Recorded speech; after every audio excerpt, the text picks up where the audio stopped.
தந்தை மைந்தன் தூயாவின் திருப்பேரிலே ஆமென். உங்கள் யாவரையும் இந்த காணொலி வழிபாட்டிற்கு வாழ்த்தி வரவேற்கிறேன். இந்த வழிபாட்டின் ஆரம்பமாக நாம் அனைவரும் தலைகளை தாழ்த்தி ஆண்டவர் நோக்கி வேண்டுதல் செய்வோம். எங்கள் அன்பின் பரலோக தகப்பனே, இந்த மகிழ்ச்சியான காலை நேரத்தை உங்களை நோக்கி நாங்கள் பார்ப்போம் நன்றி செலுத்துகிறோம். ஆண்டவரை திருமண வாழ்வினுடைய நோக்கங்களையும் அதனுடைய உடன்படிக்கையும் நாங்கள் நினைவு கூறுவோம். திருமணம் என்பது மேன்மையானது, உயர்வானது, நம்பிக்கையானது என்பதை எங்களுடைய இல்லற வாழ்வின் வழியாக வெளிப்படுத்தவும் நாங்கள் கொடுத்திருக்கின்ற அந்த உடன்படிக்கை இந்த வழிபாட்டின் வழியாக நினைவு கூர்ந்து தொடர்ந்து உங்களுடைய திருப்பிரசனத்தை போன்ற கிருபை தர முடியாது. எங்கள் மீட்பெருங்கள் ரட்சகர் இயேசு கிறிஸ்து வழியாக வேண்டிக் கொள்கிறோம். வாசிக்கப்பட வேண்டிய நற்செய்தி பகுதி மத்திய எழுதின நற்செய்தி நூல் 19ஆம் அதிகாரம் 3 முதல் 6 வரையிலான திருமுறை பகுதிகள். மத்திய எழுதின நற்செய்தி நூல் 19ஆம் அதிகாரம் 3 முதல். பரிசேயர் அவரை அணுகி அவரை சோதிக்க நோக்குடன், ஒருவர் தம் மனைவியை எக்காரணத்திலாவது முன்னிட்டு விலகி விடுவது முறையா என்று கேட்டனர். அவர் மறுமொழியாக, படைப்பின் தொடக்கத்திலே கடவுள் ஆணும் பெண்ணுமாக அவர்களை படைத்தார் என்று நீங்கள் மறைநூலில் வாசித்ததே என்று கேட்டார். மேலும் அவர், இதனால் கணவன் தன் தாயும் தந்தையும் விட்டு தன் மனைவியுடன் ஒன்றித்திருப்பானாக, இருவரும் ஒரே உடலாய் இருப்பர், இனி அவர்கள் இருவரல்ல ஒரே உடல், எனவே கடவுள் இணைந்ததை மனிதன் பிரிக்காது கட்டும் என்றார். வாசிக்கப்பட வேண்டிய திருமுறை பகுதி வாசாயிற்று. கிறிஸ்துவுக்கே மாட்சி உரித்தாகுக.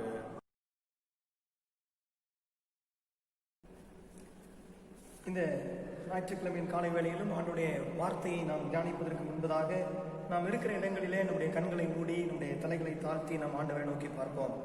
எங்களை அதிகமாய் நேசிக்கிற பரலோக பிதாவே, ஆண்டவரே, இந்த காலை வேளையிலும் உங்களுடைய வார்த்தையை நாங்கள் கேட்கும்படியாய் நாங்கள் ஆயத்தப்படுகிறோம். வேதத்தின் ஆக்கியோனாகிய பரிசுத்த ஆவியானவர் நீர் என்னோடும் எங்களோடும் பேச வேண்டும் என்று நாங்கள் ஜெபிக்கிறோம்.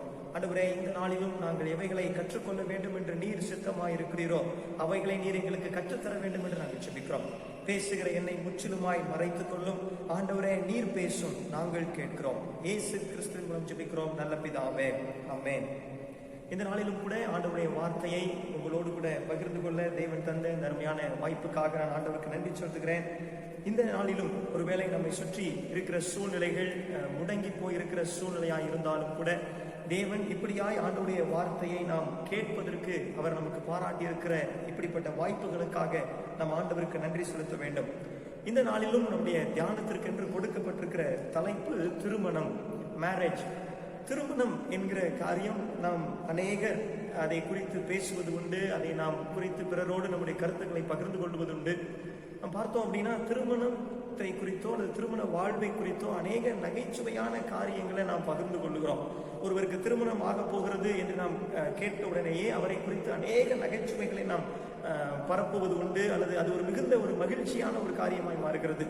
திருமணம் ஆனவர்கள், திருமண வாழ்க்கைக்குள்ளாக ஒரு சில ஆண்டுகள் கடந்து சென்றவர்கள் கூட திருமண வாழ்க்கையின் அனுபவங்களை நகைச்சுவையாக தெரிவிக்கிறது உண்டு. கணவனை குறித்த நகைச்சுவைகள், மனைவியை குறித்த நகைச்சுவைகள் என்று நாம் திருமணம் என்றாலே அது it is like a content for fun, இல்லையா? ஒரு நகைச்சுவைக்கான ஒரு நல்ல ஒரு பொருளாக அது காணப்படுகிறது. ஆனால் திருமணம் என்பதை நாம் வேதத்தின் அடிப்படையில் பார்ப்போமானால் அது நகைச்சுவைக்காக ஏற்படுத்தப்பட்டது அல்ல, அது உண்மையான ஒரு மகிழ்ச்சிக்காக ஏற்படுத்தப்பட்டதுதான் திருமணம் என்று சொல்லி நாம் பார்க்கிறோம். இப்பொழுது கூட நமக்கு முன்பதாக இருக்கிற ஒரு சில நிமிடங்களிலே வேதம் இந்த திருமணத்தை குறித்து என்ன சொல்லுகிறது, ஆண்டவர் இந்த திருமணத்தை குறித்து என்ன சொல்லுகிறார், இந்த வேதத்திலே நாம் திருமணத்தை குறித்து தியானிக்கும் பொழுது அது நகைச்சுவைக்கான பொருளாக இந்த வேதாகமத்திலே கொடுக்கப்பட்டிருக்கிறதா, இல்லை இந்த திருமணத்தை குறித்து இந்த திருமணம் இந்த வேதாகமத்திலே சொல்லப்பட்டு நம்முடைய வாழ்க்கையிலே அதை நாம் ஒரு கிறிஸ்தவர்களாக திருமண வாழ்க்கைக்குள்ளாக நாம் பிரவேசிக்கிறோம், திருமண வாழ்க்கைக்கென்று ஆயத்தப்படுகிறோம், திருமண வாழ்க்கையிலே நாம் அனுபவம் உள்ளவர்களாய் கூட நாம் இருக்கிறோம். ஆனால் இவைகள்லாம் மத்தியிலே இந்த திருமணத்தை குறித்து அல்லது திருமண வாழ்வை குறித்து வேதம் சொல்லுவது என்ன, ஆண்டவர் இதை எப்படி பார்க்கிறார் என்பதை நாம் நமக்கு முன்பதாக இருக்கிற ஒரு சில நிமிடங்களிலே நாம் தியானிக்கலாம். திருமணத்தை குறித்து வேதாகமத்திலே நாம் அநேக இடங்களிலே நாம் பார்க்கிறோம். ஆதியாகமத்திலே நாம் பார்க்கிறோம், தேவன் ஆதியிலே சிருஷ்டித்த பொழுதே திருமணத்தை அவர் உருவாக்குகிறார். அவர் ஆணும் பெண்ணுமாக சிருஷ்டிக்கிறார். இருவரும் இணைந்திருக்க வேண்டும் என்கிற ஒரு நோக்கத்தோடு கூட அவர்கள் இசைந்திருக்க வேண்டும், ஒரே மாம்சமா இருக்க வேண்டும் என்று நாம் ஆதியாகமத்திலே வாசிக்கிறோம். இயேசு கிறிஸ்துவும் கூட அவர் இந்த பூமியிலே சுற்றி திரிந்த பொழுது, பிரசங்கித்த பொழுது அவர் திருமணத்தை குறித்து பிரசங்கிக்கிறார். அதைத் தொடர்ந்து நாம் அப்போஸ்தலருடைய காலங்களுக்குள்ளாய் வரும் பொழுதும் திருமணத்தை குறித்து நாம் பார்க்கிறோம். பவுல் அப்போஸ்தலன் திருமணத்தை குறித்து எழுதுகிறார். கணவன் மனைவி உறவை குறித்து எழுதுகிறார். பேதுரு மனைவி கணவன் போன்றவருடைய உறவை குறித்து அவர் எழுதுகிறார். திருமணத்தை குறித்து அநேக இடங்களிலே நாம் வேதத்திலே நாம் வாசிக்கிறோம்.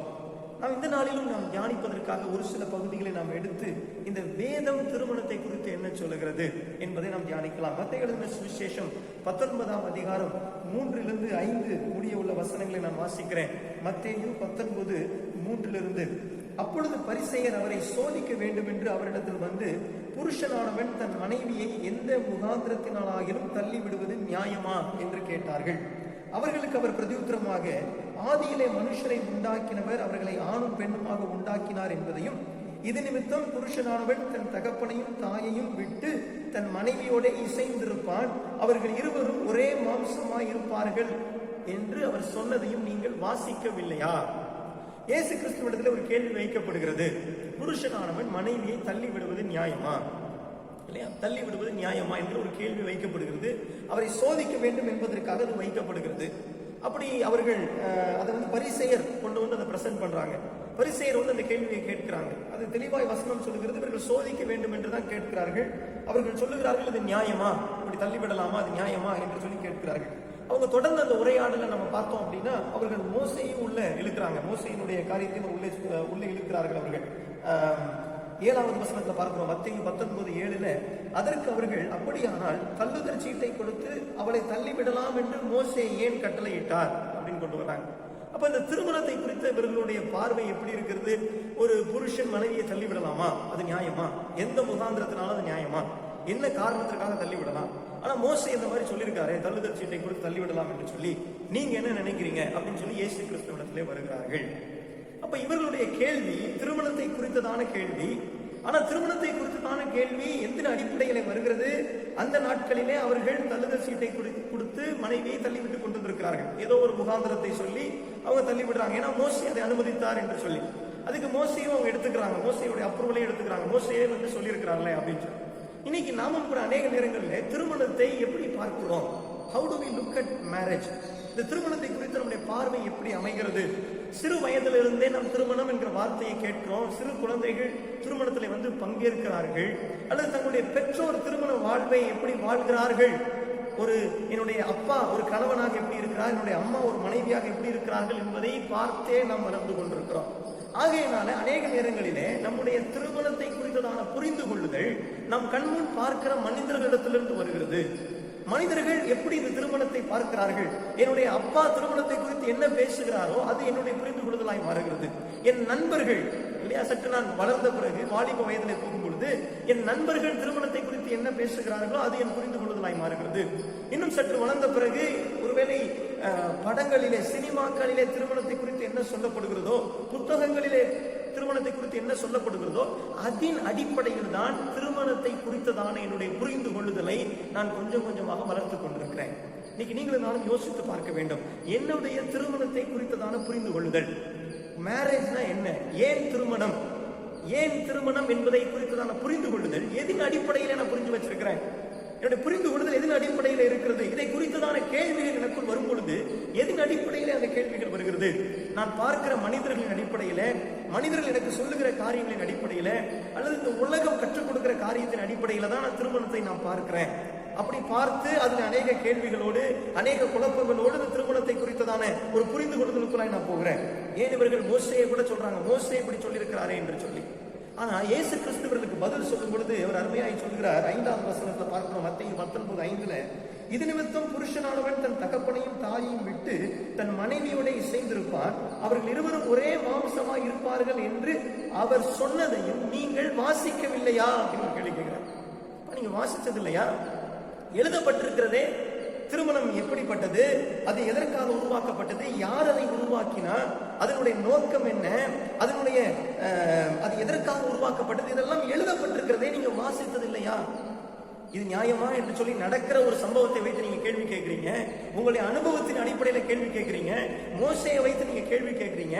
ஆனா ஆதியிலே தேவன் சில காரியங்களை செய்து, திருமணத்தை குறித்ததான சில காரியங்களை ஆண்டவரே நேரடியாய் தேவனே செய்து அது எழுதி வைக்கப்பட்டிருக்கிறதே, அதை நீங்க வாசிக்கலையா என்று கேட்கிறார். இந்த காலை வேளையில தேவன் நமக்கு நினைப்பூட்ட விரும்புகிற முதலாவது காரியம், திருமணத்தை குறித்ததான புரிந்து கொள்ளுதல் எனக்கு வேதம் சார்ந்து முதலாவது வர வேண்டும். என்னுடைய திருமணம் என்றால் என்ன என்பதை புரிந்து கொள்ளாமல் இன்று நம்மில் அநேக திருமண வாழ்க்கைக்குள்ளதான் நம்ம கடந்து போய்கொண்டே இருக்கிறோம். இல்லை என்றால் திருமணத்தை குறித்ததான என்னுடைய அண்டர்ஸ்டாண்டிங் என்னுடைய நண்பர்களிடத்திலிருந்து, அல்லது என்னுடைய பெற்றோர் வாழ்ந்த திருமண வாழ்க்கை முறையிலிருந்து, அல்லது சினிமாக்களிலிருந்து, புத்தகங்களிலிருந்து நான் கற்றுக்கொண்டவைகளின் அடிப்படையில் திருமண வாழ்க்கைக்குள்ளாய் நான் போய்கிட்டே இருக்கிறேன்.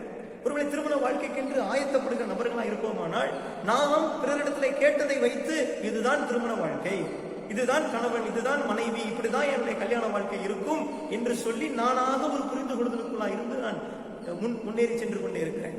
இதனுடைய விளைவு என்ன? திருமணத்தை குறித்து வேதம் சொல்லுகிறதின் அடிப்படையிலே, இந்த வேத புத்தகம் ஆண்டவருடைய வார்த்தை சொல்லுவதை, எழுதப்பட்டிருக்கிற ஆண்டவருடைய வார்த்தை சொல்லுவதின் அடிப்படையிலே இதை நான் புரிந்து கொள்ளவில்லை என்றால் என்னுடைய திருமண வாழ்வினால் நிலையாக நிலைத்து நிற்க முடியாது. இல்லையா? ஆண்டவர் சொல்றார் இல்லையா, என்னுடைய வசனத்தை கேட்டு அதன்படி செய்கிறவர்கள் தான் கற்பாறையின் மேல் வீட்டை கட்டினவனுக்கு சமம். இந்த வசனம் திருமணத்தை குறித்து என்ன சொல்லுகிறதோ, இந்த ஆண்டுடைய வார்த்தை திருமணத்தை குறித்து என்ன சொல்லுகிறதோ அதை வாசித்து அதன் அடிப்படையிலே நான் திருமணத்தை பார்த்தால்தான் என்னுடைய திருமண வாழ்க்கையில எவ்வளவு புயல் வந்தாலும், எவ்வளவு மழை பெய்தாலும் கற்பாறையின் மேல் கட்டின வீட்டை போல என்னுடைய திருமண வாழ்க்கையால் உறுதியாய் இருக்க முடியும். இன்னைக்கு ஏன் ஏராளமான திருமணங்கள் எளிதாய் மணலின் மேல் கட்டின வீட்டை போல உடைந்து அது இடிந்து தரைமட்டமாகி விடுகிறது தெரியுமா? ஏனென்றால் அவர்கள் எல்லாம் திருமணம் என்றால் என்ன என்பதை பிற மனிதர்களுடைய வாழ்க்கையிலிருந்தும், பிற புத்தகங்களிலிருந்தும், அல்லது நண்பர்கள் சொன்னதை கேட்டும், அநேக நேரங்களிலே நமக்கு நகைச்சுவையாய் பகிரப்படுகிற அநேக காரியங்களின் அடிப்படையிலும் திருமணத்தை நாம் பார்க்கிறோம். இதுதான் திருமணம் என்று சிந்தித்துக் கொண்டிருக்கிறோம். இவைகள் எல்லாம் மணலின் மேல் கட்டின வீட்டுக்கு ஒப்பாயிருக்கிறது. இயேசு கிறிஸ்து ஒரு கேள்வி வைத்தார், நீங்கள் வாசிக்கவில்லையா? என்னப்பா நீங்க சொல்றீங்க, நியாயமா என்று நடக்கிற காரியத்தின் அடிப்படையில் திருமணத்தை பார்க்கிறீங்க, மோசே இப்படி சொன்னாரே என்ற அடிப்படையில் பார்க்கிறீங்களே, என்ன ஆதியிலே நடந்தது, என்ன இது முதலா எப்படி துவக்கப்பட்டது, எழுதினவைகளை நீங்கள் வாசிக்கலையா அப்படின்னு ஆண்டவர் கேட்கிறார். இந்த காலை வேளையில் நம்ம ஒரு தீர்மானத்தை எடுப்போம். ஒருவேளை உங்களுடைய வாழ்க்கையில நீங்கள் திருமணத்தை குறித்த புரிந்து கொள்ளுதலை எதன் அடிப்படையில் வைத்திருக்கிறீர்கள் என்று எனக்கு தெரியவில்லை. ஆனால் வேதம் சார்ந்து திருமணத்தை பார்க்க வேண்டும். இந்த வேதத்தில் தான் திருமணத்திற்கான நோக்கம் கொடுக்கப்பட்டிருக்கிறது. நம்முடைய பெற்றோர் நமக்கு சொல்லுவது அல்ல திருமணத்தின் நோக்கம், இந்த வேதம் சொல்லுவதுதான் திருமணத்தின் நோக்கம். இந்த உலகம் சொல்லுவது அல்ல திருமணத்தின் நோக்கம், இந்த வேதம் சொல்லுவதுதான் திருமணத்தின் நோக்கம். அப்போ ஆண்டவர் எதற்காக இந்த திருமணத்தை உருவாக்கினார்? திருமணத்தினுடைய அடித்தளம் இந்த வேத புத்தகம் தான். எழுதப்பட்டிருக்கிற ஆண்டவருடைய வார்த்தை தான் திருமண வாழ்க்கையின் அடித்தளம். Foundation of marriage is God's word. இரண்டாவது நம்ம இங்க பார்க்கிற ஒரு காரியம் என்ன? ஆண்டவர் சொல்லும் போதே சொல்லுகிறார், ஆதியிலே என்று சொல்லி ஆண்டவர் ஆரம்பிக்கிறார் இல்லையா? துவக்கத்திலே இது எப்படி இருந்தது என்பதை நீங்கள் பார்க்க வேண்டும் என்று சொல்கிறார். 8வது வசனம், மத்தேயு 19:8. அதற்கு அவர், உங்கள் மனைவிகளை தள்ளிவிடலாம் என்று உங்கள் இருதய கடினத்தின் நிமித்தம் மோசே உங்களுக்கு இடம் கொடுத்தார், ஆதி முதலாய் அப்படி இருக்கவில்லை. அப்ப இந்த beginning it was not like that. இது நீங்க சொல்றது மாதிரி மனைவியை தள்ளி விடுதல் என்பது மோசே உங்களுடைய இருதய கடினத்தின் நிமித்தம் இடம் கொடுத்தார், ஆனால் ஆதி முதலாய் அப்படி இருக்கவில்லை. ரைட்? அப்ப ஆதி முதலாய் எப்படி இருந்தது? ஆதியாகமம் 2ஆம் அதிகாரம் 18வது வசனத்தை நாம் திருப்பிக் கொள்ளலாம். ஆதியாகமம் 2ஆம் அதிகாரம் 18வது வசனம். பின்பு தேவனாகிய கர்த்தர், மனுஷன் தனிமையாய் இருப்பது நல்லதல்ல, ஏற்ற துணையை அவனுக்கு உண்டாக்குவேன் என்றார். பின்பு தேவனாகிய கர்த்தர், மனுஷன் தனிமையாய் இருப்பது நல்லதல்ல, ஏற்ற துணையை அவனுக்கு உண்டாக்குவேன் என்றார். சோ இந்த மேரேஜ் அப்படிங்கிற ஆண்டவர் சொல்ற ஆதி முதலாய் இருப்பது. From where did this thing came? இந்த திருமணம், இந்த மேரேஜ் என்பது எங்கிருந்து வந்தது? இது தேவனிடத்திலிருந்து வந்தது. Marriage is a God's desire. இது தேவனுடைய விருப்பம். யாருமே இந்த இடத்துல ஆதாம் இந்த இதை ப்ரப்போஸ் பண்ணல. ஆண்டவரே எனக்கு ஒரு துணை வேண்டும் என்று சொல்லி ஆதாம் சொல்லல. அங்கிருந்த மிருகங்களோ தேவ தூதர்களோ யாருமே அதை சொல்லல. It was God's desire, it came from God's heart. தேவன் இதயத்திலிருந்து, தேவனுடைய இருதயத்திலிருந்து வந்த ஒரு விருப்பம் தான் இந்த திருமணம் என்கிற ஒரு காரியம். ஆண்டவர் தான் படைத்த எல்லாவற்றையும் ஆண்டவர் ரிவ்யூ பண்றார் இல்லையா? ஆதியாகமம் 1ஆம் அதிகாரத்தை நீங்க பார்த்தீங்கன்னா ஆண்டவர் தான் படைத்த எல்லாவற்றையும் திரும்பி பார்க்கிறார். பார்த்து விட்டு சொல்லுகிறார், நல்லது, இட் இஸ் குட் அப்படின்னு சொல்லுகிறார். நல்லது, எல்லாவற்றையும் திருப்பி பார்க்கிறார். அதே போலதான் மனுஷனையும் படைத்து விட்டு ஆண்டவர் திருப்பி பார்க்கும் பொழுது அவர் சொல்லுகிறார், மனுஷன் தனிமையா இருப்பது நல்லது அல்ல. It is not good for a man to be alone. இது தேவனுடைய தீர்மானம். அது கடவுள் பார்க்கும் பொழுது அவர் தீர்மானிக்கிறார், இவன் தனிமையா இருப்பது நல்லதல்ல. நிச்சயமாய் நமக்கு ஒரு விசுவாசம் இருக்க வேண்டும். ஆண்டவர் ஒரு விஷயத்தை நல்லது அல்ல அப்படின்னு சொல்லிட்டாருன்னா நிச்சயமா அது நல்லது. அது நம்ம கேள்வி கேட்க வேண்டிய அவசியம் இல்லை. தேவன் ஞானத்தை நாம் கேள்வி கேட்க வேண்டிய அவசியம் இல்லை. தேவன் அவருடைய ஞானத்திலே சொல்லுகிறார், மனுஷன் தனிமையாக இருப்பது நல்லதல்ல அப்படின்னு சொல்லிட்டு ஆண்டவர் சொல்கிறார், ஏற்ற துணையை அவனுக்கு உண்டாக்குவேன், ஏற்ற துணை அவனுக்கு உண்டாக்குவேன். திருமணம் என்பது தேவனுடைய இதயத்திலே பிறந்த அவருடைய ஆசை, தேவனுடைய இதயத்திலே பிறந்த அவருடைய விருப்பம். எதன் பின்னணியிலே மனுஷனுக்கு ஏதோ ஒரு காரியம் நடப்பது நல்லதல்ல, அவன் தனிமையா இருப்பது நல்லதல்ல, ஆனால் அவன் இணைந்திருப்பது நல்லது. அவன் திருமணம் என்ற வாழ்க்கைக்குள் இருப்பது, கணவன் மனைவி என்ற உறவில இருப்பது நல்லது என்பதன் அடிப்படையில் தேவனுடைய இதயத்திலே பிறந்த ஒரு விருப்பம் தான் திருமணம். இதுதான் வேதம் சொல்லுகிற காரியம். ஆனா இன்று சற்று நாம் ஆராய்ந்து பார்ப்போம். நம்முடைய திருமணங்கள் எப்படிப்பட்டதாய் உருவாகிறது? அது தேவனுடைய விருப்பத்தின் அடிப்படையில உருவாகிறதா அல்லது மனுஷ விருப்பத்தின் அடிப்படையில உருவாகிறதா? அநேக நேரங்களிலே திருமணம் என்ற அந்த எப்படி துவங்குகிறது, திருமண வாழ்க்கை அல்லது என் திருமண வாழ்க்கையிலே என்னுடைய திருமண வாழ்வுக்கான துணையை நான் எப்படி தெரிந்தெடுக்கிறேன்? என் விருப்பத்தின் அடிப்படையில் தெரிந்தெடுக்கிறேன், என் கண்களின் விருப்பத்தின் அடிப்படையில் நான் தெரிந்தெடுக்கிறேன், என் பெற்றோரின் விருப்பத்தின் அடிப்படையில் தெரிந்தெடுக்கிறேன். திருமணம் என்பது தேவ விருப்பத்தின் நிறைவேறுதல். அது தேவனுடைய இதயத்திலே தோன்றின அவருடைய ஆசை. இன்னைக்கு நம்முடைய திருமணத்திலே தேவ விருப்பம் இருக்கிறதா? காட்ஸ் டிசையர் இல்லாத ஒரு திருமணம் என்பது அது வேதத்தின் அடிப்படையிலே தேவனை பிரியப்படுத்துகிற திருமணம் அல்ல. நம்முடைய திருமண வாழ்க்கை எப்படி இருக்கிறது? ஒருவேளை நீங்கள் திருமணத்திற்கு என்று ஆயத்தப்படுகிற நபராக இருப்பீர்களானால் உங்களுடைய திருமணத்திற்கான ஆயத்தத்திலே, திருமணத்தை குறித்த உங்களுடைய எதிர்பார்ப்புகளிலே தேவ விருப்பத்திற்கு இடம் இருக்கிறதா? Because marriage is God's desire. இது மனுஷனுடைய விருப்பத்தை நிறைவேறுதல் அல்ல, ஏதோ ரெண்டு பேர் சேர்ந்து விருப்பப்பட்டு அதை நிறைவேற்றுவது அல்ல. ஆண்டவர் இதை விரும்புகிறார். தேவனுடைய விருப்பம் என்ன என்பதை உணர்ந்து அதை செயல்படுத்துவதுதான் திருமண வாழ்க்கை. இன்னைக்கு சற்று நாம் ஆராய்ந்து பார்ப்போம். ஒருவேளை நாம் திருமணமாகி ஓராண்டுகளோ அல்லது 5 ஆண்டுகளோ அல்லது பல ஆண்டுகளோ ஆன தம்பதிகளாய் நாம் இருக்கலாம். நம்முடைய திருமண வாழ்க்கையிலே நம் விருப்பத்தை நிறைவேற்றுவது முதன்மையா இருக்கிறதா அல்லது தேவ விருப்பத்தை நிறைவேற்றுவது முதன்மையா இருக்கிறதா? இன்னைக்கு ஏன் தெரியுமா திருமண வாழ்க்கையிலே சமாதானம் இல்லை? ஏன் தெரியுமா இந்த திருமண வாழ்க்கையிலே உரசல்கள், பிரிவுகள், மனக்கசப்புகள், உடைகிற திருமணங்கள்? ஏன் தெரியுமா? ஏனென்றால் மனித விருப்பங்களை நிறைவேற்றுவதற்கு அதிக முக்கியத்துவம் கொடுக்கப்படுகிறது. But the idea of marriage was God's desire. இந்த மேரேஜ் என்ற ஐடியாவே தேவனுடைய விருப்பத்தினுடைய விளைவுதான். அப்ப என்னுடைய திருமண வாழ்க்கையிலே தேவ விருப்பம் நிறைவேறுவதற்கு தானே நான் முதன்மை இடம் கொடுக்க வேண்டும். ஆனா எத்தனை நேரங்களிலே என் விருப்பத்தை நிறைவேற்ற வேண்டும் என்பதற்காக பிறரை காயப்படுத்துகிறேன், பிறரை உதாசீனப்படுத்துகிறேன். எப்படியாவது என் விருப்பம் நடக்கணும். இப்படி 2 மனிதர்கள் தங்கள் தங்கள் விருப்பங்களை நிறைவேற்றுவதற்காக போட்டி போடும் பொழுது குடும்பங்கள் உடைந்து சின்னாபின்னமாகிறது இல்லையா? சற்று நாம் ஆராய்ந்து பார்ப்போமா அந்த காலை வேளையில? நம்முடைய வாழ்க்கையிலே, நாம் திருமண வாழ்க்கையிலே நம்முடைய நோக்கம் எதுவாக இருக்கிறது? தேவ விருப்பம் நிறைவேற வேண்டும் என்பது நம்முடைய விருப்பமாக இருக்கிறதா, நம்முடைய நோக்கமாக இருக்கிறதா? இல்லை, நான் நினைத்தது போல நடக்கணும். எத்தனை நேரங்களில் நாம் எப்படி நம்முடைய வாலிபர்களை ட்ரெயின் பண்றோம்? நீ திருமணத்தை குறித்து கனவுகளோடு ஆசைகளோடு அவர்களை நம்ம ட்ரெயின் பண்றோம். திருமண வாழ்க்கை இப்படி இருக்கணும், அப்படி இருக்கணும், நீ கல்யாணம் பண்ணணும், நீ குழந்தை பெற்றுக்கொள்ளணும், நீ இங்க இப்படி செட்டில் ஆகணும், இத்தனை வயசுல இது பண்ணணும். திருமணம் என்பது தேவ விருப்பத்தை நிறைவேறுதல். தேவனுடைய ஆசை வாழ்க்கையில நிறைவேறணும்பா. God's desire should be fulfilled in your marital life. உடைய திருமண வாழ்க்கையிலே தேவ விருப்பம் நிறைவேறணும். அதற்கென்று நீ ஆயத்தப்படு என்று சொல்லி நாம் என்றைக்காவது கற்றுக் கொடுக்கிறோமா? Marriage is God's desire. சுருக்கமா சொல்லணும்னா ஆண்டவர் எதை விரும்புகிறார் திருமணத்துல? எபிரேயர் 13ஆம் அதிகாரம் 4வது வசனத்தை வாசிக்கலாம். எபிரேயர் 13ஆம் அதிகாரம் 4வது வசனம். விவாதம் யாவருக்குள்ளும் கனமுள்ளதாயும் விவாத மஞ்சம் அசூசிப்படாததாயும் இருப்பதாக, வேசி கல்லறையும் விபச்சாரக்காரரையும் தேவன் நியாயம் தீர்ப்பார். ஆண்டவருடைய விருப்பம் என்ன திருமணத்திலே? ஆண்டவருடைய விருப்பம் என்பது திருமணம் யாவருக்குள்ளும் கனம் உள்ளதாய் அது காணப்பட வேண்டும். இந்த மேரேஜ் என்பது ஏதோ ஒரு நகைச்சுவைக்கான பொருளாக அல்ல, அல்லது ஏதோ அதை ஒரு சாதாரணமாக எடுத்துக்கொண்டு செய்வதற்காக அல்ல. அது எல்லாருக்குள்ளும் கனம் உள்ளதாய் எண்ணப்பட வேண்டும். அது பரிசுத்தம் உள்ளதா இருக்க வேண்டும். விவாதம் மஞ்சம் அசூசிப்படாததா இருக்க வேண்டும். ஏன்? தேவனுடைய விருப்பம் அல்லவா இது? தேவனுடைய இருதயத்தில் பிறந்த ஆசை இது. அப்ப தேவனுக்கு கொடுக்கிற அந்த கணம், தேவனுக்கு கொடுக்கிற அந்த கணத்தை நான் திருமண வாழ்க்கைக்கு கொடுக்க வேண்டும்.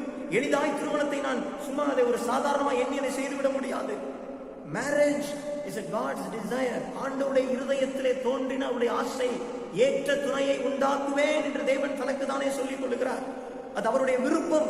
அவருடைய விருப்பத்தை நீங்கள் நிறைவேற்ற போகிறீர்கள் என்றால் அதற்கு கொடுக்க வேண்டிய கனம், இது தேவனுக்கு கொடுக்க வேண்டிய கனத்தை திருமண வாழ்க்கைக்கு கொடுக்க வேண்டும். தேவன் பரிசுத்தராய் இருக்கிறார். அவருடைய விருப்பங்களிலே பரிசுத்தம் விளங்க வேண்டும். பரிசுத்தம் இல்லாமல் தேவனுடைய விருப்பத்தை நிறைவேற்றுவது என்பது தேவனை கனவீனப்படுத்துவதாகும். இன்றைக்கு எத்தனையோ நேரங்களிலே பாவ பழக்கங்களுக்கு அடிமைத்தனத்துல இருக்கிறோம். பாவ பழக்கத்துல மூழ்கி போயிருக்கிறவங்களுக்கு சொல்யூஷனா சொல்றாங்க, திருமணம் செய்து வைத்தால் இந்த பழக்கத்திலிருந்து விடுதலை பெற்று விடுவான், திருமணம் செய்து விட்டால் இப்படிப்பட்ட தவறான உறவுகளை இவன் விட்டு விடுவான் என்று சொல்லி. திருமணம் என்பது நாம் பரிசுத்தத்தோடு பிரவேசிக்க வேண்டிய ஒன்று. திருமணத்திற்குள் போனதுக்கு அப்புறமா இந்த அசிங்கங்களுக்கான அல்லது அசுத்தங்களுக்கான தீர்வாக திருமணம் கிடையாது. அதனாலதான் நம்ம பத்திரிகைகள்ல போடுறோம் இல்லையா, ஹோலி மேட்ரிமனி என்று சொல்லி, பரிசுத்த மெய் விவாக அழைப்புதல் என்று சொல்லி. தேவனுடைய விருப்பம் இந்த திருமணம். அதனால் இதிலே கனம் இருக்க வேண்டும், அதனால் இதிலே பரிசுத்தம் இருக்க வேண்டும். திருமணத்திற்குள் நான் நுழைவதற்கு முன்பதாக என் வாழ்க்கையிலே பரிசுத்தம் நிச்சயமா இருக்க வேண்டும். ஒருவேளை இந்த நாளிலும் கூட திருமண வாழ்க்கைக்குள்ளாக இன்னும் அசுத்தத்தோடு பரிசுத்த குறைச்சலோடு நாம் வாழ்ந்து கொண்டிருப்போம். ஆனால் இந்த தேவனுடைய விருப்பத்தை நாம் கனவீனப்படுத்துகிறோம். இன்றே தேவனுடைய சமூகத்திலே நம்முடைய பாவங்களை அறிக்கையிடுவோம். தேவன் நம்மையும் நம்முடைய குடும்ப உறவிலே இருக்கிற அசுத்தங்களையும் அவர் நீக்கும்படியாக, சுத்திகரிக்கும்படியாக தேவனுடைய சமூகத்திலே ஒப்பு கொடுத்து, ஆண்டவரே நீர் விரும்புகிற பரிசுத்தம் என்னுடைய குடும்ப வாழ்க்கையில, என் திருமண வாழ்க்கையில இருக்க வேண்டும் என்று நாம் அர்ப்பணிக்கும்படி தேவன் அழைக்கிறார். அடுத்தபடியாக பார்க்கிறோம், it is a God's desire. அடுத்த ஆண்டவர் சொல்கிறார், இட் இஸ் God's design.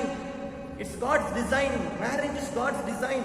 இது தேவனால் வடிவமைக்கப்பட்டது. ஏன்னா ஆண்டவர் மீண்டும் மீண்டும் இந்த மத்தேயு 19ஆம் அதிகாரத்தில் நம்ம பார்க்கிறோம், ஆண்டவர் சொல்லுகிறார் இது தேவனால் உண்டாக்கப்பட்டது இல்லையா. மத்தேயு 19ஆம் அதிகாரம் 4வது வசனம், அவர்களுக்கு அவர் பிரதியுத்தரமாக, ஆதியிலே மனுஷரை உண்டாக்கினவர் அவர்களை ஆணும் பெண்ணுமாக உண்டாக்கினார் என்பதையும், இது நிமித்தம் புருஷனானவன் தன் தகப்பனையும் தாயையும் விட்டு தன் மனைவியோட இசைந்திருப்பான், அவர்கள் இருவரும் ஒரே மாம்சமா இருப்பார்கள் என்று அவர் சொன்னதையும் நீங்க வாசிக்கவில்லையா? இப்படி இருக்கிறபடினால் அவர்கள் இருவராயிராமல் ஒரே மாம்சமா இருக்கிறார்கள். ஆகையால் தேவன் இணைத்ததை மனுஷன் பிரிக்காதிருக்க கடவன். இதற்கான டிசைன் யார் தான் பண்றா? தேவன் இணைத்ததை. இட்ஸ் தி மேரேஜுக்கான design. God designs the marriage. ஆதியாகமம் 2ஆம் அதிகாரத்தில் நம்ம பார்க்கிறோம், ஆண்டவர் அழகாக டிசைன் பண்ணுகிறார் இல்லையா. ஆதியாகமம் 2ஆம் அதிகாரம் 21வது வசனம், அப்பொழுது தேவனாகிய கர்த்தர் ஆதாமுக்கு அயர்ந்த நித்திரையை வரப்பண்ணினார். அவன் நித்திரை அடைந்தான். அவர் அவன் விலா எலும்புகளில் ஒன்றை எடுத்து அந்த இடத்தை சதையினால் அடைத்தார். தேவனாகிய கர்த்தர் தாம் மனுஷனில் எடுத்த விலா எலும்பை மனுஷியாக உருவாக்கி அவளை மனுஷனிடத்தில் கொண்டு வந்தார். அப்பொழுது ஆதாம், இவள் என் எலும்பில் எலும்பும் என் மாம்சத்தில் மாம்சமாய் இருக்கிறாள், இவள் மனுஷனில் எடுக்கப்பட்டபடியினால் மனுஷி எனப்படுவாள் என்றான். அப்போ marriage is a God's design. ஆண்டவர் தான் டிசைன் பண்றார். இது ஆண்டவருடைய டிசைர். இரண்டாவது ஆண்டவருடைய டிசைன். எப்படி டிசைன் பண்ணுகிறார்? ஆண்டவர் இவனுக்கு ஏற்ற துணையை உண்டாக்குவேன்னு சொன்னார் இல்லையா. இப்ப இவனுக்குரிய ஏற்ற துணையை தேடுவதற்காக அவர் தூதர்கள்ட்ட போல அல்லது மிருகங்கள் இடத்துல அவர் போகல, வேற எங்கும் அவர் தேடி செல்லவில்லை. ஆதாமுக்கு ஏற்ற துணை வேண்டும் என்று சொல்லி ஆதாமுக்குரிய ஏற்ற துணையை ஆதாமுக்குள்ளேயே உருவாக்குகிறார் தேவன். This is God's design. தேவனால் வடிவமைக்கப்பட்டது. இது தேவனுடைய வடிவமைப்பு இல்லையா. Marriage is a God's design. எப்படி டிசைன் பண்ணுகிறார்? ஆதாமுக்குள் இருந்து ஒரு எலும்பை எடுத்து அந்த பகுதியை சதையினால் அடைத்து இந்த ஆதாமுக்குள் இருந்து எடுத்த எலும்பை சுற்றி அவர் வடிவமைத்து ஏவாளை உருவாக்கி இருவரும் ஒரே மாம்சமாக இருப்பார்கள் என்று சொல்லுகிறார். அப்ப இந்த மேரேஜ் என்பது என்ன? What is the God's design in that marriage? ஆண்டவர் ஏவாளை ஆதாமுக்கு போட்டியாக உருவாக்கவில்லை, வேற எங்கிருந்தும் எடுத்துட்டு வரல. ஏவாளை ஆதாமிலிருந்து எடுக்கிறார். அப்போ திருமண வாழ்க்கை என்பது, கணவன் மனைவி என்கிற உறவு என்பது, it is not as a competition. Neeya Naana என்கிற போட்டிக்கான உறவு அல்ல கணவன் மனைவி உறவு. we were created to complement each other. அதனாலதான் ஆண்டவர் ஆதாமிலிருந்து எடுக்கிறார். ஆதாமிலிருந்து தான் அவனுக்கான துணை எடுக்கப்படுகிறது. அவனுக்கான அந்த எலும்பை எடுத்து அதை வடிவமைத்து ஏவாளாக அவன் முன்பதாக நிறுத்துகிறார். அதுக்குதான் ஆதாம் சொல்லுகிறான் 23வது வசனத்துல, ஆதியாகமம் 2:23, அப்பொழுது ஆதாம், இவள் என் எலும்பில் எலும்பும் என் மாம்சத்தில் மாம்சமாய் இருக்கிறாள். இன்னைக்கு அநேக நேரங்களிலே நம்முடைய வாழ்க்கை துணையை நம்ம எப்படி பார்க்கிறோம்? ஏதோ ஒரு போட்டியாளராக பார்க்கிறோம். போட்டியாளராகவே நாம் பார்க்கிறோம். அநேகர் தங்களுடைய வாழ்க்கை துணையை எதிரியாக பார்க்கிறார்கள். இல்ல, எத்தனையோ பேர் சொல்லி கேட்டிருக்கிறோம் நம்ம, நான் யாருனாலும் மன்னிப்பேன், என்னோட வாழ்க்கை துணையை மன்னிக்க முடியாது. யாருக்குனாலும் உதவி செய்வேன், என் வாழ்க்கை துணைக்கு உதவி செய்ய முடியாது. இன்னைக்கு வாழ்க்கை துணையை கணவன் மனைவியை போட்டியாக, மனைவி கணவனை போட்டியாக பார்க்கிறோம். கணவனுக்கு மனைவி எதிரியாகவும், மனைவிக்கு கணவன் எதிரியாகவும் முன்னிறுத்தப்படுகிறார். கணவன் வீட்டாருக்கு மனைவி வீட்டார் எதிரியாகவும், மனைவிக்கு கணவன் வீட்டார் எதிரிகளாகவும் முன்னிறுத்தப்படுகின்றார்கள். இதெல்லாம் பிசாசினுடைய தந்திரம். நம்முடைய மாம்சத்தின் இருதயத்தின் கடினத்தின் நிமித்தமாக ஏற்பட்டிருக்கிற தவறான புரிந்து கொள்ளுதல்கள். தேவன் திருமணத்தை இப்படி வடிவமைக்கவில்லை. God didn't design marriage in this way. Marriage was not designed to be competitive. போட்டிக்காக உருவாக்கப்பட்டது அல்ல, போட்டிக்காக வடிவமைக்கப்பட்டது அல்ல திருமணம். We were made. ஆதாமையும் ஏவாளையும் ஆண்டவர் ஆதாமிலிருந்து ஏவாளை எடுக்கிறார். ஏவாளை ஆண்டவர் காம்ப்ளிமெண்ட் ஈச் அதர். அதனாலதான் பவுல் அப்போஸ்தலன் எழுதும்போது நம்ம எபேசியர் 5ஆம் அதிகாரத்தில் வாசிக்கிறோம், ஒரு வார்த்தையை பயன்படுத்துகிறார். நீங்கள் தெய்வ பயத்தோட ஒருவருக்கொருவர் கீழ்ப்படிந்திருங்கள். ஒருவருக்கொருவர் என இவர் made to complement each other. ஒருத்தர் இப்படி ஒருத்தர் இன்னொரு மாதிரி அப்படி இல்லை. ஒருத்தருக்கு ஒருத்தர் நீங்க ஒருவருக்கொருவர் தெய்வ பயத்தோட கீழ்ப்படிந்திருங்கள், ஒருவருக்கு ஒருவர் அன்பு கூறுங்கள். இந்த ஒருவருக்கு ஒருவர் என்ற வார்த்தையை பவுல் பயன்படுத்துகிறார். ஏனென்றால் இவர் made to complement each other. அதே போல கணவனுக்கு ஆலோசனை சொல்லும் போது பவுல் சொல்லுகிறார், புருஷனானவன் தன் சொந்த சரீரத்தை நேசிப்பது போல மனைவியை நேசிக்கணுமா. ஏன்னா there is no difference. அவர்கள் உங்களுக்கு எதிரியோ போட்டியாளரோ அல்ல. நீங்களும் அவரும் கணவனும் மனைவியும் ஒரே மாம்சமா இருக்கிறார்கள். We were created to complement each other. இதுதான் தேவனுடைய டிசைன். ஆனா இன்னைக்கு நம்முடைய திருமணத்தினுடைய டிசைன் எப்படி இருக்கு? இந்த காலை வேளையிலே தேவன் நம்மை ஆராய்ந்து பார்க்கும்படி அழைக்கிறார். பிசாசினுடைய தந்திரமான பொய்களை நம்பி நாம் ஒருவருக்கு ஒருவர் கீழ்ப்படிந்து, ஒருவருக்கு ஒருவர் உறுதுணையாய், ஒருவருக்கு ஒருவர் அன்பு கூர்ந்து நாம் வாழ்ந்து கொண்டிருக்கிறோமா? அல்லது நம்மை போட்டியாளர்களாய் பார்த்துக் கொண்டிருக்கிறோமா? ஒருவருக்கு ஒருவர் எதிரிகளாய் பார்த்துக் கொண்டு, நீ என்னை இப்படி காயப்படுத்தினால் நான் உன்னை இந்த விதத்திலே காயப்படுத்துவேன், நீ இந்த வார்த்தையை எனக்கு பயன்படுத்தினால் நான் இந்த வார்த்தையை பயன்படுத்துவேன், நீ என்னுடைய பெற்றோரை இப்படி பேசினால் நான் உன் பெற்றோரை இப்படி பேசுவேன் என்று மாறி மாறி அம்புகளை வீசிக் கொண்டிருக்கிறோமே. This was not God's design. இது தேவன் வடிவமைத்த வடிவமைப்பு அல்ல. திருமணம் என்கிற அந்த அற்புதமான ஒரு டிசைனை ஆண்டவர் உருவாக்கின டிசைன் என்பது ஒருவருக்கொருவர் என்பதற்காக உருவாக்கினார். ஒருவருக்கொருவர் அன்பு கூற வேண்டும், ஒருவருக்கொருவர் விட்டுக் கொடுக்க வேண்டும், ஒருவருக்கொருவர் மன்னிக்க வேண்டும், ஒருவருக்கொருவர் உறுதுணையாக இருக்க வேண்டும், ஒருவருக்கொருவர் கீழ்ப்படிந்து இருக்க வேண்டும். Each other, for each other we were made to complement, not for competition, not for competition. தேவன் இந்த காலை வேளையில நம்மோடு கூட மிக திட்டமும் தெளிவுமாய் பேசிக் கொண்டிருக்கிறார். நம்முடைய வாழ்க்கையை நாம் ஆராய்ந்து பார்ப்போம். இன்று நம்முடைய திருமண வாழ்க்கை போட்டியிடுகிற வாழ்க்கையாக, ஏதோ என் வாழ்க்கை துணையை எதிரியாக பார்த்து நான் வீழ்த்தி கொண்டிருக்கிற வாழ்க்கையா இருக்குமானால், I am not living out the God's design. தேவனுடைய டிசைன் படி நான் வாழல. நான் எனக்கு தனியாக ஏதோ ஒரு டிசைன் அமைத்து அதன்படி வாழ்ந்து தேவ திட்டத்தை நான் புறக்கணித்து திருமணத்தை கனவீனப்படுத்தி கொண்டிருக்கிறேன் என்பதுதான் அர்த்தம். ஆண்டவர் நம்மை பார்த்து இந்த நாளிலே ஒரு அற்புதமான அறைகூவலை வைக்கிறார். திருமணத்தை வேதத்தின் அடிப்படையிலே பார்த்து, நான் அதை எப்படி வடிவமைத்தேனோ அது போல வாழ்வதற்கு நீ ஆயத்தமா? இது என்னுடைய விருப்பம் அப்பா, இது என்னுடைய ஆசை, என் விருப்பத்தை நிறைவேற்றுவதற்கு நீ ஆயத்தமா?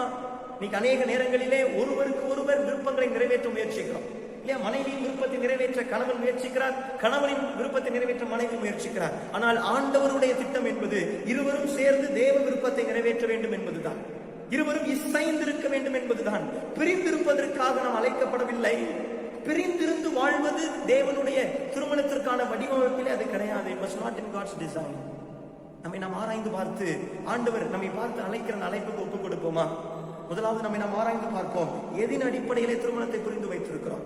வேத வசனத்தின் அடிப்படையிலே திருமணத்தை புரிந்து கொள்ளுங்கள். எடுத்து ஆதியாகமத்தை வாசியுங்கள், மத்தேயுவிலே கொடுக்கப்பட்டிருக்கிற பகுதியை வாசியுங்கள், எபேசியரை வாசியுங்கள், பேதுரு எழுதுகிறதை நீங்கள் வாசியுங்கள், 1 கொரிந்தியர் 13 நீங்கள் வாசியுங்கள். வேற ஒண்ணுமே வேண்டாம். என் திருமண வாழ்க்கையில 1 கொரிந்தியர் 13 நான் அப்படியே கீழ்ப்படிவேன். 1 கொரிந்தியர் 13 சொல்லப்பட்டிருக்கிற ஒவ்வொரு வசனத்துக்கு நான் கீழ்ப்படிவேன். ஆனால் என் திருமணம் அப்படியே தேவ விருப்பமுள்ள திருமணமாய் மாறிவிடும். எதின் அடிப்படையில் என்னுடைய திருமண வாழ்க்கையை குறித்த புரிந்து கொள்வதை நான் கட்டி கொண்டிருக்கிறேன். என்னுடைய திருமண வாழ்க்கை கண்மலையின் மேல் கட்டினதா இருக்க வேண்டும் என்றால் வேதத்தின் அடிப்படையில் இருக்கணும். நீங்க வாசிக்கவில்லையா என்று ஆண்டவர் கேட்டார். ஆதி முதலாய் அப்படி இருக்கவில்லை. ஆதி முதலாய் எப்படி இருந்தது? Marriage was God's desire. தேவனுடைய இருதயத்திலே பிறந்த தேவனுடைய விருப்பம். தேவனுடைய விருப்பத்தை நிறைவேற்றுவதுதான் திருமண வாழ்க்கை. திருமண வாழ்க்கை என்கிற ஐடியாவே அவருடைய விருப்பம். இன்னைக்கு என்னுடைய திருமண வாழ்க்கை யாருடைய விருப்பத்தை நிறைவேற்றுவதற்காக வாழ்ந்து கொண்டிருக்கிறேன். கணவன் விருப்பத்தையும் மனைவி விருப்பத்தை நிறைவேற்றுவது அல்ல திருமண வாழ்க்கை, தேவ விருப்பத்தை நிறைவேற்றுவது. ஏன் கணவன் மனைவியை நேசிக்கிறான்? ஏனென்றால் மனைவியை நான் நேசிப்பதனால் அவளை பிரியப்படுத்தி அவள் அதனால சந்தோஷப்பட்டு எனக்கு திருப்பி ஏதாவது அன்பு கொடுப்பா என்பதற்காக நேசிக்க கூடாது. நான் கணவன் மனைவியை நேசிக்க வேண்டும் என்பதுதான் தேவனின் விருப்பம். ஆதலால் நான் மனைவியை நேசிக்கிறேன். Not because my wife will return me with love. என் மனைவி மீண்டும் என் மீது அன்பு கூறுவாள் என்பதற்காக அல்ல. அல்லது இதை அவள் மீது அன்பு கூர்ந்தால் அவள் சிரித்து மகிழ்ச்சியா இருப்பான், நான் நிம்மதியா இருப்பான், அப்படி அல்ல. ஆண்டவருடைய விருப்பம் கிறிஸ்து சபையை நேசித்தது போல நீங்கள் நேசிக்க வேண்டும். மனைவி ஏன் கணவனுக்கு கீழ்ப்படிய வேண்டும்? மனைவி ஏன் கணவனோடு இணைந்து வாழ வேண்டும், இசைந்து வாழ வேண்டும்? ஏனென்றால் ஆண்டவர் சபைக்கு தலையாயிருக்கிற ஆண்டவருக்கு சபை கீழ்ப்படிவது போல. கணவன் மனைவி என்கிற உறவிலே செய்கிற அனைத்துமே தேவனை பிரியப்படுத்துவதற்காக. The focus is God. God-headed families. தேவன் அங்கு இருக்கிறார். தேவன் நேசிப்பது போல நேசிக்கணும், தேவனுக்கு கீழ்ப்படிவது போல கீழ்ப்படியணும். அப்ப தேவனை பிரியப்படுத்துவதற்காக தான் திருமணமே ஒழிய நாம் ஒருவரை ஒருவர் பிரியப்படுத்துவதற்காக திருமணம் அல்ல. மூன்றாவது ஆண்டவர் நமக்கு கற்றுக் கொடுத்திருக்கிற பாடம் God's design. Marriage is God's design. திருமணம் என்பது தேவன் வடிவமைத்த ஒன்று. அவர் அதை எப்படி வடிவமைத்தார்? அதை நாம் ஒருவருக்கு ஒருவர் ஒத்தாசையா இருக்க வேண்டும், ஒருவருக்கு ஒருவர் கீழ்ப்படியணும், ஒருவருக்கு ஒருவர் அன்பு கூறணும். We were created to complement each other, not as a competitors. ஒருவருக்கு ஒருவர் போட்டியாளர்களாய் அல்ல. இன்னைக்கு நம்முடைய திருமண வாழ்க்கை எப்படி இருக்கிறது சற்று ஆராய்ந்து பார்ப்போமா? ஒருவரை ஒருவர் எதிரிகளாக, ஒருவரை ஒருவர் போட்டியாளர்களாக பார்த்துக் கொண்டு மாறி மாறி காயப்படுத்திக் கொண்டு இருவரும் ஒருவர் பேசாமல் பிறருடைய குடும்பத்தாரை நாம் கேவலமாய் பேசிக் கொண்டிருக்கிறோமா? It was not God's design for marriage. திருமணத்திற்கான ஆண்டவருடைய வடிவமைப்பிலே, ஆண்டவருடைய வரைபடத்திலே அது கிடையாது. இன்னைக்கு நம்ம ஆண்டவருடைய இந்த வார்த்தைக்கு நம்ம ஒப்புக் கொடுப்போமா?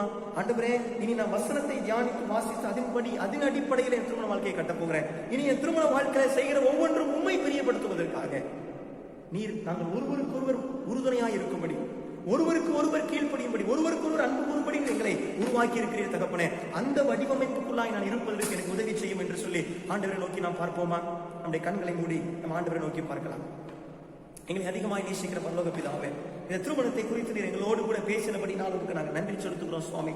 ஆண்டவரே, அநேக நேரங்களிலே பிறருடைய எண்ணங்களின் அடிப்படையிலே, பிறருடைய வாழ்க்கை அனுபவங்களின் அடிப்படையிலே நாங்கள் திருமணத்தை பார்க்கிறோம்.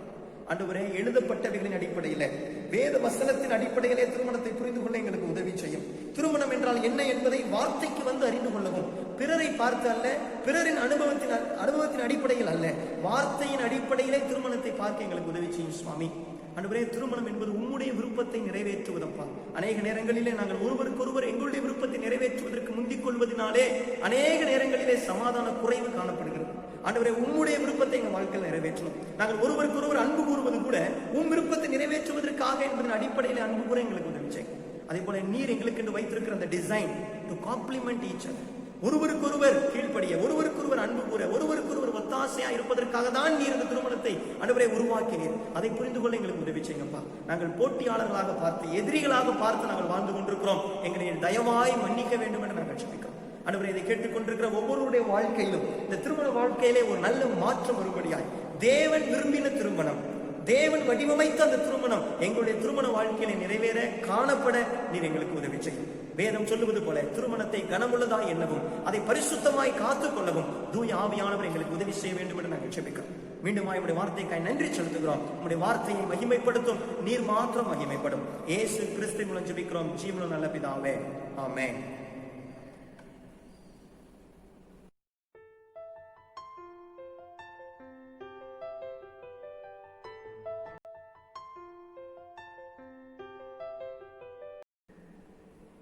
கிறிஸ்துவுக்கு அன்பார்ந்தவர்களே, உங்கள் யாவரையும் ஆண்டவர் இயேசு கிறிஸ்துவின் திருப்பெயரிலே மீண்டும் வாழ்த்தி வரவேற்கின்றேன். இந்த வாரத்தில் நம்முடைய பிறந்தாள் திருநாள் காண்கிறவர்களுக்காக நாம் ஜெபம் செய்வோம். சகல ஆசீர்வாதத்துக்கு முற்றும் முறையிடமாயிருக்கிற எங்கள் அன்பின் நல்ல தகப்பனே, இந்த காலை நேரத்திலே மீண்டும் திரு சமூகத்திலே எங்களுடைய திருச்சபை குடும்பத்திற்காக நாங்கள் செபிக்கிறோம். ஆண்டவரை, பிறந்தநாள் திருநாள் காண்கின்ற ஒவ்வொருவரும் இறை பிரசனத்தினாலே வழிநடத்தும்படியாக வேண்டிக் கொள்கிற அனாதி தீர்மானம் நம்பிக்கையும் தொடர்ந்து ஆண்டவரே அவருடைய வாழ்வின் வழியாகவும் ஆண்டவரே நல்ல ஒரு சுகத்தின் பலத்தின் தந்தர்கள் உண்மை போற்றுவதற்கு துதிப்பதற்கும் கிருபை தந்தருடையாக எங்கள் மீட்பு இயேசு கிறிஸ்து வழியாக வேண்டிக் கொள்கிறோம். ஆமென். திருமண அறிக்கை தெரிந்த திருச்சபை சென்னை பேராய் படப்பை குருசேகரம் கிறிஸ்துநாதர் ஆலயம் திருமதி கலாயங்களில் மறைந்த இமானுவேல் அவர்களின் குமாரத்தி செல்வி ஜெனிஃபர் கிறிஸ்டி தீனா அவர்களுக்கும் TLC பரமக்குடி திருச்சபை சார்ந்த ஜீவா அவர்களின் குமாரன் செல்வன் சாம் கிறிஸ்டோபர் ஜார்ஜ் அவர்களுக்கும் திருமணம் ஒழுங்கு செய்யப்பட்டுள்ளது. இவ்விருவரும் இந்த தூய திருமணத்தில் நீக்கக்கூடாத நியாயமான தடையோ அல்லது காரணங்கள் இருந்தால் எழுத்தின் மூலம் சபையின் போதகருக்கு தெரிவிக்க கேட்டுக்கொள்ளப்படுகிறது. இதே இவர்களுக்கான இரண்டாவது அறிக்கை. தொடர்ந்து நாம் ஜெபம் செய்வோம். எங்கள் அன்பின் நல்ல தகப்பனே, இந்த மகிழ்ச்சியான நேரத்தில் உங்களுடைய திருப்பிரசனத்தின் வழியாக நாங்கள் உங்களுடைய நம்பிக்கையும் விசுவாச வாழ்வும் பெற்றுக்கொள்வதற்கான சூழலை அமைத்ததற்காக நன்றி செலுத்துகிறோம். எங்களுடைய வாழ்விலே ஆண்டவரை இந்த கண்ணியப்படுத்தப்பட்ட நாட்கள் ஒரு நம்பிக்கை நாட்களாக உங்களுடைய பிரசனத்திலே நாங்கள் காத்திருக்கும் பொழுது நீர் எங்களை உங்களுடைய கிருபையின் வழியாக புதிய பலத்தினாலும் புதிய நம்பிக்கையினாலும் வழிநடத்தி கொண்டிருக்கிறதுக்காக நன்றி செலுத்துகிறோம். ஆண்டவரை தொற்று நோயினாலே பாதிக்கப்பட்ட ஒவ்வொருவருக்கும் ஆண்டவரை நீர் உங்களுடைய கிருபையின் வழியாக அவர்களுக்கு ஆண்டவரை சுகத்தையும் ஆண்டவரை வாழ்வின் தந்தன்படியாக வேண்டிக் கொள்கிறோம் சுவாமி. தொடர்ந்து தங்களுடைய வாழ்வாதாரத்தை இழந்திருக்கின்ற ஒவ்வொரு பிள்ளைகளுடைய வாழ்விலே உங்களுடைய பிரசன்னம் இருக்கும்படியாக வேண்டிக் கொள்கிறோம் சுவாமி. அது மட்டுமல்ல, என்னுடைய திருச்சபையினுடைய திருப்பணிகளுக்காக நாங்கள் செபிக்கிறோம். தொடர்ந்து ஆண்டவரே அந்த பணிகளை ஆண்டவரே நடத்தி செல்வதற்கு ஆண்டவரே நாங்கள் காத்திருக்கும் பொழுது நீரை முழுவதும் பரிசுத்தாவினாலே இடைக்கட்டும்படியாக வேண்டிக் கொள்கிறோம் சுவாமி. திருச்சபைய பிள்ளைகள் ஒவ்வொருவரையும் பிரசனத்தினாலே வழிநடத்தும்படியாக வேண்டிக் கொள்கிறோம் சுவாமி. திருமணத்திற்காக காத்திருக்கின்ற ஒவ்வொரு பிள்ளைகளும் செபிக்கிறோம்.